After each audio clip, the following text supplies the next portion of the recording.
Imagine walking into a mental health facility voluntarily because you want help. Then the doors lock behind you. You're told you can't leave. You're stripped of your clothes, your cell phone. You're given a new bed surrounded by strangers. You have no idea when you'll see your family again. Now imagine you're only 11 years old. Because it was bad. Horrible. Let's take you back to where this all started. 11-year-old Mason Johnson is on the school bus. So is a bully. Like, he would call me names, hit me sometimes. I said, I wish I was dead so I wouldn't have to be by you. He says he didn't mean it, but Mom LaToya I didn't know what to do. took it seriously. I don't want to, him to kill himself or to have a problem and me ignore it. So I just wanted help. She got a recommendation to go to Millwood, a private psychiatric hospital in Arlington. We encourage you to reach out to us to find out more about how this facility plays a role in suicide awareness. So the next morning, that Tuesday, I took him straight to Millwood at 8:30 in the morning. They set us in a room, they locked us in a room. It was a locked door. LaToya was just looking for counseling. The staff told her Mason wasn't going anywhere. She was like, oh, well, you don't want to wake up one day and find your kid hanging from his bed, do you? And I was like, well, no, I don't want that. She was like, well, won't you let us teach him some coping skills? Just give him a few days with us and we'll have fun and play games. So that sounded good to me. I was like, okay, let's try it. After 3 nights, LaToya wanted her son home, but she says Millwood staff wouldn't let him go. Remember, they went in voluntarily. Really crazy that they held him that long.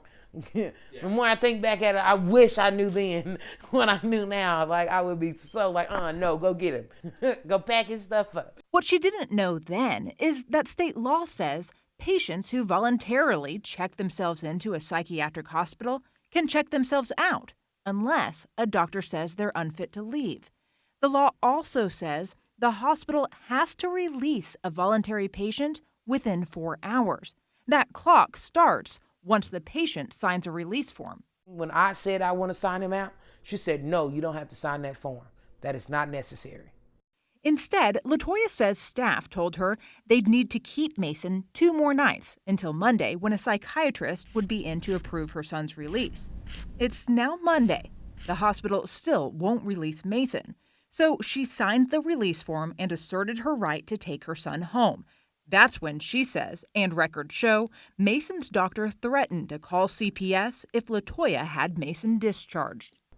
I guess they thought threatening me was going to get me to leave him there. In an email, Millwood CEO says, we deny the allegations that have been made. He didn't answer our questions, though, about why they kept him when his mom wanted him out. Cindy Gibson with watchdog group Disability Rights Texas says it comes down to one thing. Money.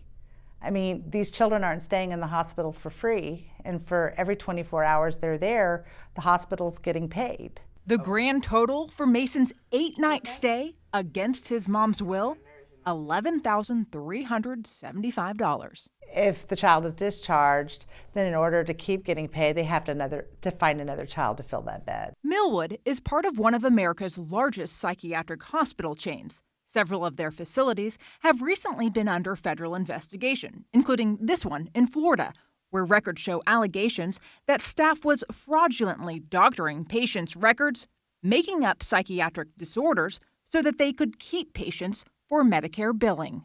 Last summer, our cameras followed this North Texas mom inside a different hospital in Garland. She, too, had voluntarily brought her son to the hospital and was now trying to get him out. I would like to talk to the doctor that's on call today about my son.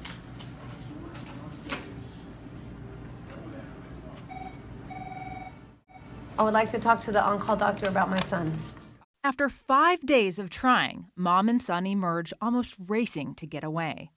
We found Texas regulators have received more than 170 similar complaints over the past 4 years. The state was unable to tell us how many of those resulted in a fine or sanction, but Gibson says from her experience, you could probably count them on one hand. I mean, in any other world, holding you against your will, against the law, would be called kidnapping. I went there really for help. You know, and at first I thought it was just me. I really did. And I have been seeing here lately more that it's not just us, that this is a serious problem.